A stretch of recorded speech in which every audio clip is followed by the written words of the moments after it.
মাটির নিচ থেকে পাওয়া গেল ১৯টি পবিত্র কোরআন। বছরের পর বছর মাটির নিচে থেকেও প্রায় অক্ষত আছে এই পবিত্র ধর্মগ্রন্থগুলো।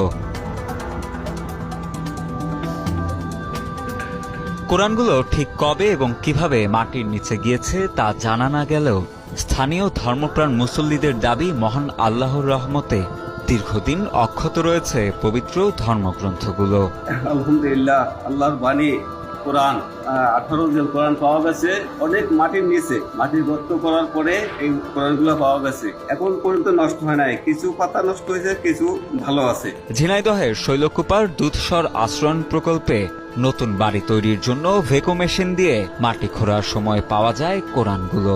আমরা ওই ঘরে মাটি দিচ্ছিলাম, মাটি দেওয়ার পরে মাটি কাটতে কাটতে ওই জিনিসটা পাই। আমার মিস্ত্রিকে বলি যে এটা পাওয়া গেছে, মিস্ত্রি বলে যে আচ্ছা তুমি ওইখানে দিয়ে দাও। আবাসনের বাসিন্দাদের দেয়া তথ্য অনুসারে প্রায় ২৬ বছর আগে সেনাবাহিনীর তত্ত্বাবধানে তৈরি করা হয় দুধসর আশ্রয়ণ প্রকল্প।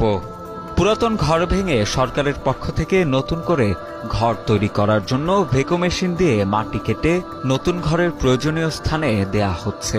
কোরআন শরীফ পাওয়ার পরে চেয়ারে পরে দিয়ে দিয়েছিলাম, এক এক লোকজন এসে দেখতেছিল আর বলতেছিল। পরে টিউনে স্যার আসলো, এসে দেখে রেখে ওইগুলা মসজিদে দিয়ে আসলো। গত শনিবার বিকেল ৩:৩০টার দিকে কোদাল দিয়ে মাটি সরাতে গেলে একটি কোরআন শরীফ পান একজন শ্রমিক।